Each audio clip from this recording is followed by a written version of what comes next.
whatever. Is everybody enjoying your honey festival? Awesome. I really think that the venue change is a godsend, right? Out of the rain, out of the wet, out of the wind.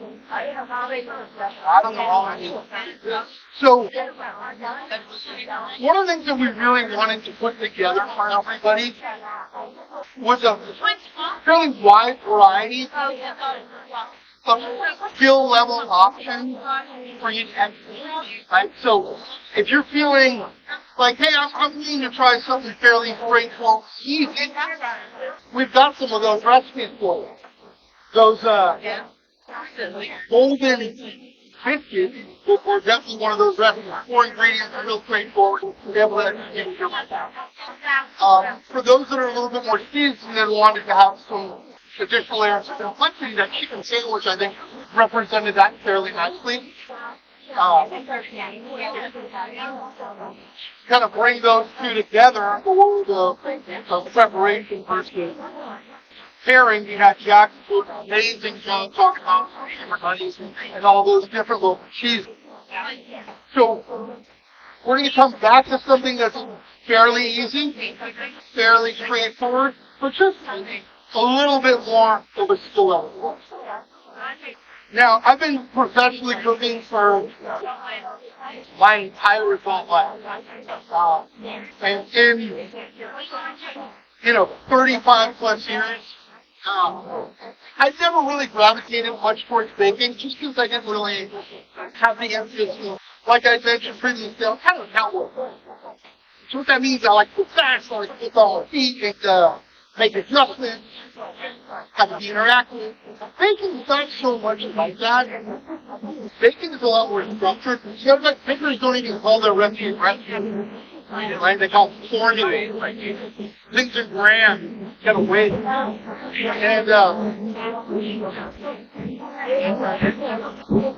let's see if I can talk over the fans. Okay, so while that may all seem a little bit intimidating, the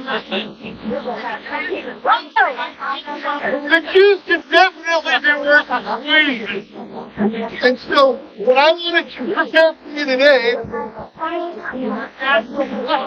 sorry, that's super. What I wanted to prepare for you today was a really, really versatile bread recipe, and you can get a lot of use of that. It's not really hard to do. Got a laugh.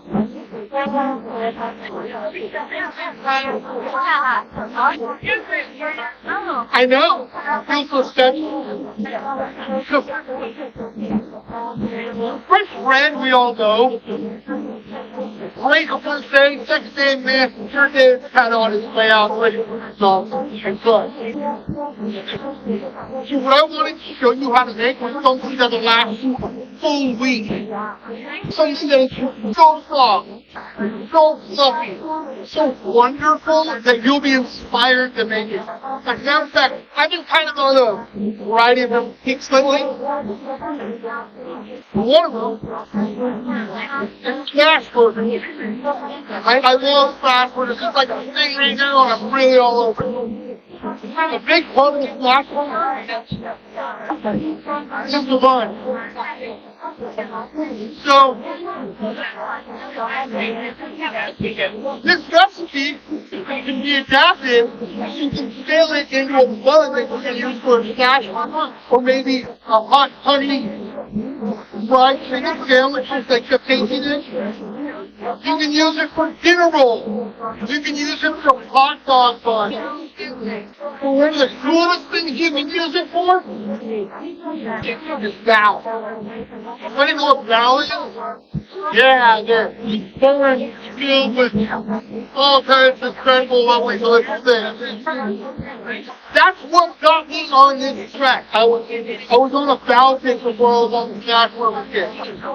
So I started researching it, and what I found was there's a way to make mashed milk bread called potato method. And what the potato method does is it takes this milk bread and it adds a dough condition. And when you think dough conditions, you think, are we talking chemicals? Are we talking additives? Like, is this a dangerous thing? All it is is a little bit of flour and a little bit of liquid, whether it be milk or water, that denatures starch in the flour. That gelatinization process of the starch denaturing allows more hydration, allows more moisture into that bread. And so what that means is you get that fluffy, soft, super lovely texture. The Hokkaido method uses something called tang song. What tang song is that's conditioner. It's where you take a little bit of water and a little bit of your flour and you quickly cook it. And you add that back into your dough. And that tang song conditions that dough. It allows you to have there's a tentative method, the Yukani method. The Yukani method is very similar to tang song. The only difference is instead of taking these cubes, combining them and cooking them, is it really going to go for my whole demo? What? So what that's going to do is it saves you a step. When you do the designing method, you heat the liquid, usually water, and then you pour that hot water, boiling water, onto the flour. That's a partial denaturing. It goes half the way of what tang song does. It's gelatinized, but not all the way. The end result is a very, very similar, soft, fluffy, lovely texture. It just doesn't require a stove top.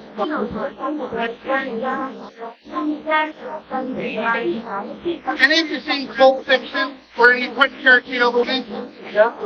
So you know how he kind of structures them, and there's other directors as well, where the kind of movie starts at the end, and then it works backwards, and then we get back to the beginning to the end. Cool. We're going to do that right now. And the reason we are is because for some crazy reason, both Jeff Casey and I decided, you know what would be really fun? Let's do yeasted dough live. Dough that has surround, dough that you have to do all kinds of stuff to. Let's hear it for that band. Thank you. Thank you so much. Okay. So back to what I was talking about.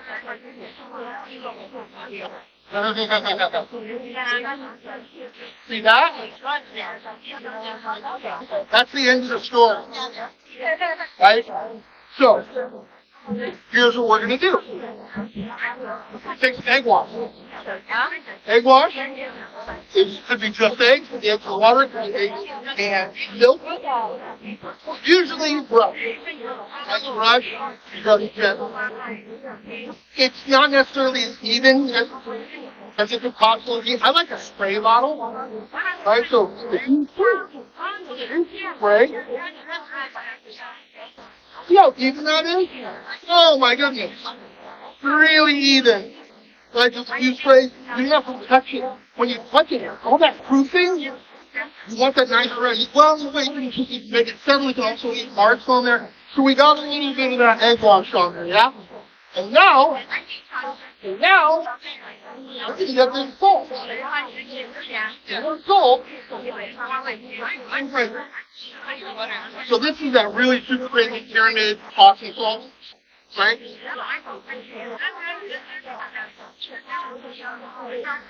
When you sprinkle salt, you always want to go high. Not because it's salt based, but because of even spreading. Like the closer you get, the more it clumps. And so when you go from up high, you don't get that clump. Okay, so that's just a wow. Sure, we're going to see how that all turns out. That's going to turn out. Okay. Yeah? Oven's 350 degrees. We'll get back to how we got here. Oven's 350. I'm going 22 minutes. Ready, shot? 22 minutes? 22 minutes. Go. So it'll be 32, yeah? Okay. Work backwards. Yeast. Gotta get my yeast activated. Some of the recipes work super formula says that you don't even need to activate the yeast in this application. I always like to, just for the sake.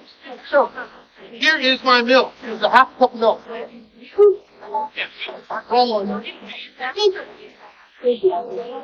In goes the milk. You want your milk to get up to between 100 and 110 degrees. That is ideal for our good friends. That doesn't take much time at all. It's a finger temperature. And I can use a thermometer, but you know, like I said, I'm a devil. Yeah, that's warm. Just slightly above body temperature. I think that's probably close to 100. Let's hope so. Okay, so as you can see, just a little bit of steam. Not scalded, not bubbling, not anything. I don't want to kill my yeast. Okay. Fingers crossed. He's about to out. And it goes. Swirl, swirl, swirl. I'm going to set that right there so you can see what it does. It should start to get a little foamy. Like just a little bit, kind of. One package is about $1. One package is 7 grams. So, if you don't want to buy one of these, just directly one of those in the air. That's going to hang out. That's going to hang out. Just don't finish. Okay. This all goes in. Well, that's when we need to get Tangzong going, like I mentioned, right? Tangzong, just water. In this case, milk and flour. So this is a little bit of the bread flour. I think it's 2 tablespoons. 4 tablespoons of milk. 2 tablespoons of water. Onto the heat.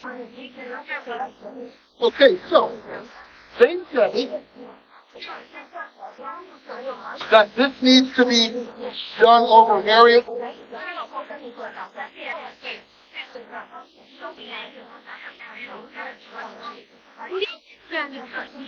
So they say this needs to be done over really low heat.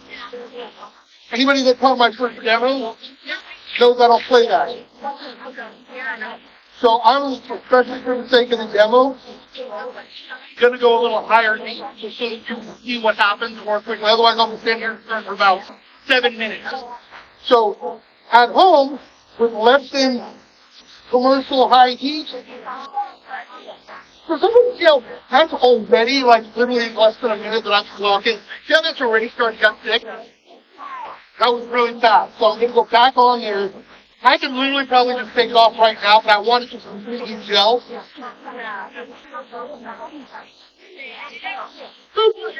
Done. Okay. You can see how that looks.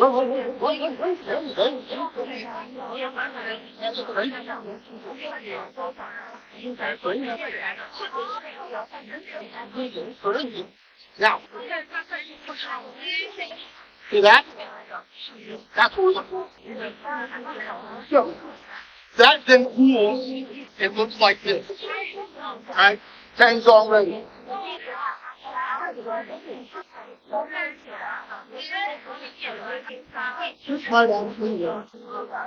So, into our mixer. Do you have to have a mixer? Nope, you can do this by hand. I'm not going to do it in this setting for you by hand right now because I don't want to be elbow high. For the sake of time. Yes, I think you need to do this by hand. I would strongly recommend you buy a kitchen. Not for this, just for life. Anytime you make, or anytime you cook, anytime you bake, weight will always be more accurate than volume. Always, always, always. A quarter cup isn't always a quarter cup, isn't always a quarter cup. 56 grams, 4 grams, whether it's a rock or a so scales are cheap nowadays. Literally, I know Shameless Plug in other markets, you have one for less than $20 that literally I use every day. Grams, kilos, or go on Amazon, or go on. The point is, it's a small investment for a huge leap in your consistency. I mean, absolutely massive. On my recipe slash formula, I have both. I have the volume and I have the weight. So if you don't have a scale, you can still do it by volume. There just might be a little bit of variance. This is 2.5 cups of red flour, 320 grams.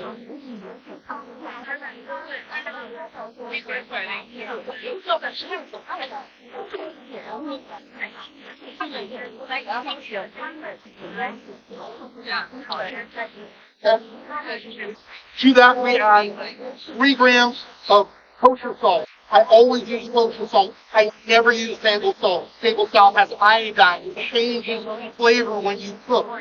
Table salt is also a lot stronger. We're not in any way affiliated per se, but Diamond Kosher Salt is the one that originated that formulation. Their salt crystals are different than Morton's. Morton's and Diamond are the two major salt producers. The problem is if you convert from table one kosher to the other, they're all very, very different. If you try and use the same measurements of Diamond Kosher Salt to Morton's Kosher Salt, it'll be way too salty. It's not quite salty. The Morton's is pretty Diamond. Like table salt is almost 4 times as salty because the individual grains are so much denser than the formation or salt. So, generally speaking, I'm talking brown Diamond Kosher. You don't have anything consistent for me. 3 grams. Here you go. We have 1 egg at room temperature.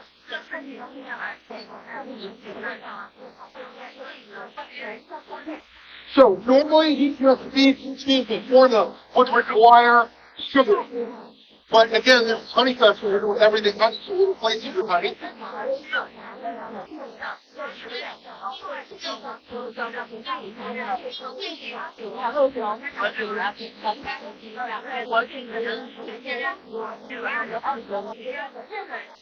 Six grams of honey.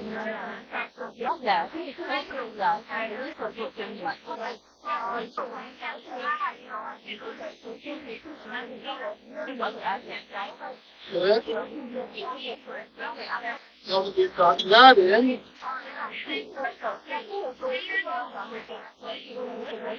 Tangzong. Right, Tangzong goes in.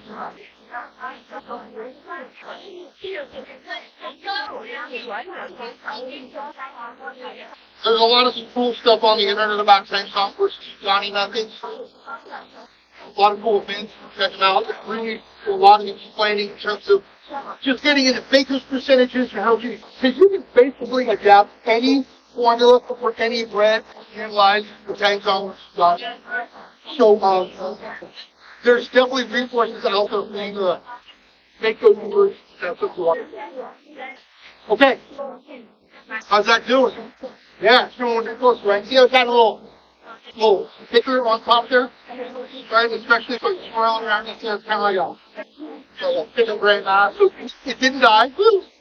I didn't kill my ear. So here we go. We're going to go ahead and dough. And we are going to, on medium-low speed, start that dough.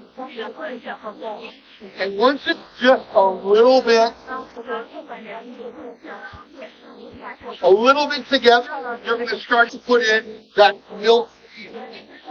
You don't want to add all of the liquid at once. If you just put everything in there and start mixing, it doesn't necessarily combine very well. I mean, it eventually will, but it'll take longer, and it doesn't do it quite elegantly.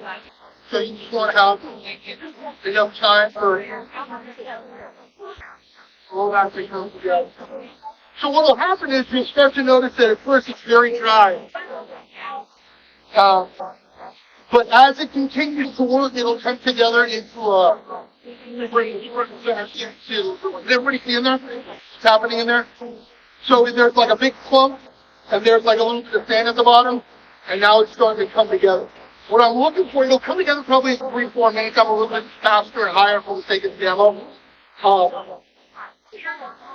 But once it's almost together, which it almost is, and by the way, if it doesn't quite come together right away, You can use a spatula and work down the sides a little bit. Can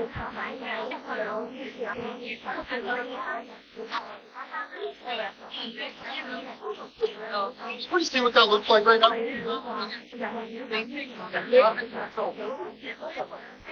So it's basically together.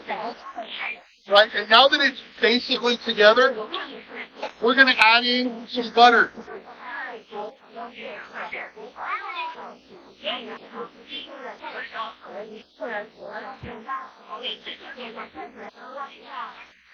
So I want this butter warm temperature, 3 tablespoons.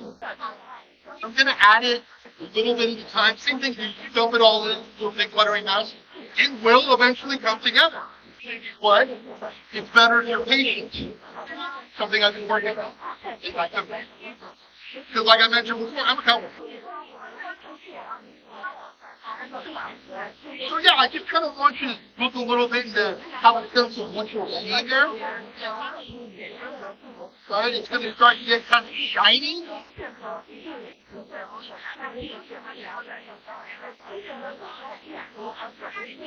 And I'm going faster than I should, like I said, because I do.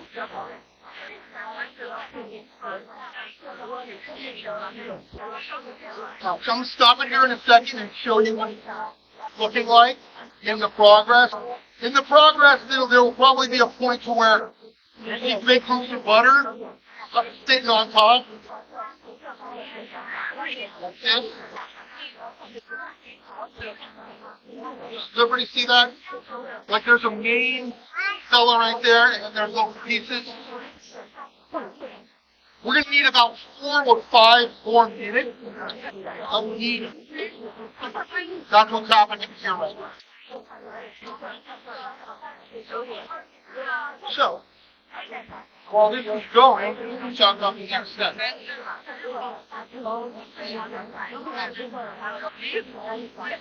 So, while this is kneading, it'll end up being, like I said, smooth, shiny together. What I'm going to do is I'm going to take that smooth, shiny together all, and I'm going to form, I'm going to show you how I'm going to do that in just a second. But I'm going to try and get some tension on the top. And I'm going to get tension on the top with the first rise. First rise means I want the tension on the top into a bowl covered with either damp cloth or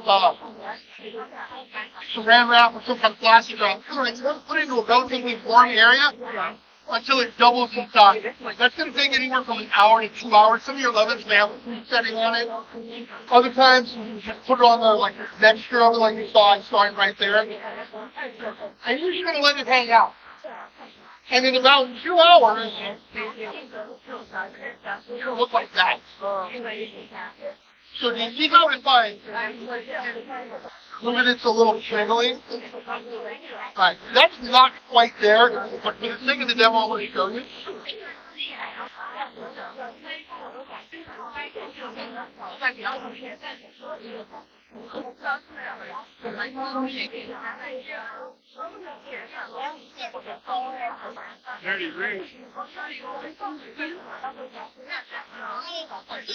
So first of all, the dough is moist. Right? It's tacky. You do not want to be adding flour to this when you're handling it. You just need to work through the tacky. Like cowboy. So typically what you do is you work it in a circle like this, with both hands making contact the entire time to allow for tension to happen. But if you don't have a lot of success with that, because it is pretty moist and I have to bring this process along, and this is a moisture dough than typical because again we got that honey. Honey is liquid, but sugar is not, so you change that texture. So what you can also do is like a knead it in the air. So pull, and pull onto itself, over, and over until you get some tension. So you see how tension's starting to build on that top there? So that's really what I'm looking for. If I do this long enough, I'll have a really, really smooth ball. I mean, that's like a secret. That'll do, right? Oil your bowl. I oftentimes do the same basic bowl, but I don't know much stuff. Cover over there. So you see what that looks like to start, right? Little fella, right? And if I poke it, It's stringy. In 2 hours, it's a big call. Yeah? Cool. So what do you do with the big call? Here's your first touchdown.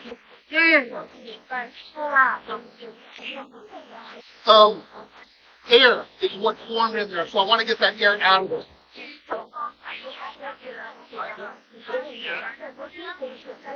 Yeah. And so, this is what I'm going to scale. And as you can see, when it comes out, after the first rise, you see how if I press in, it stays in, where if I press in, you don't want to jump back out. So that's part of what you're trying to do, developing food, developing flavor. So I'm going to weigh this thing, and I'm going to bet it's probably going to be something like 615 milligrams. These are right.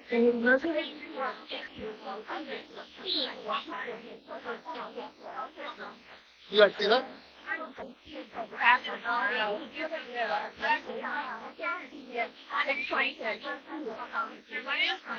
It wouldn't get you.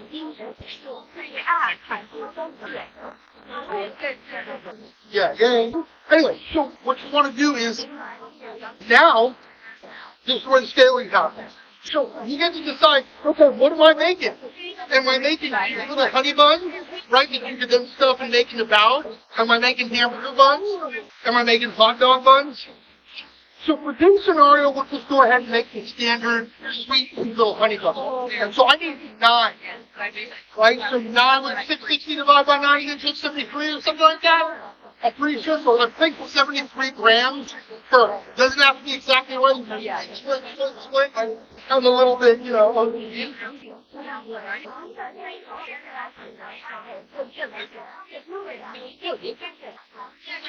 Okay. So. Zero that.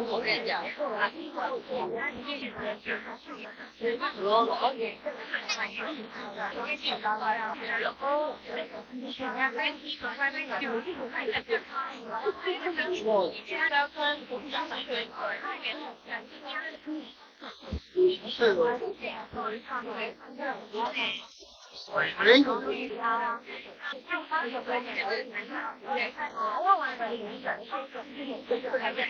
Don't have to.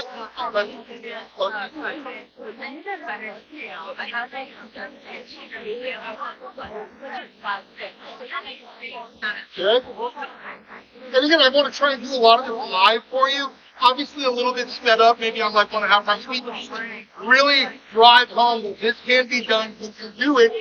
Wow, it's not that hard.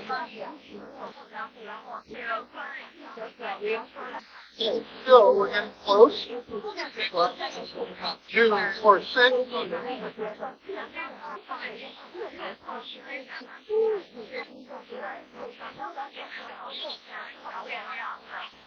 Good enough. There we go.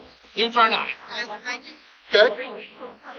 Now remember what I was talking about earlier? Right, with the shaking. Do it again. So check it out. Except these are way more big, right? Color.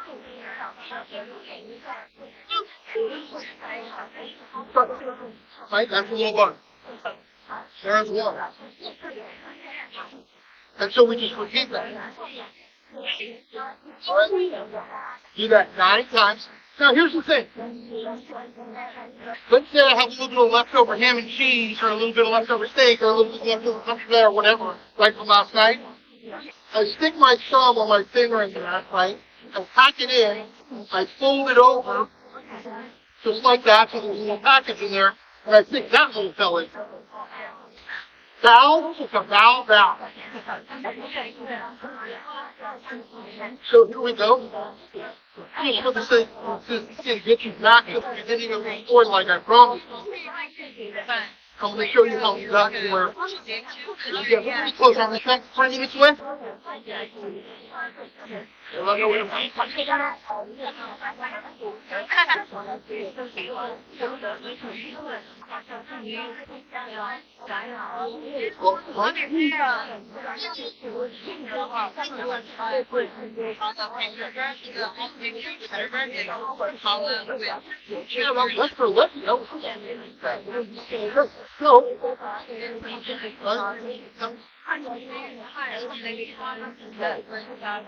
Okay, so now, wrap up here.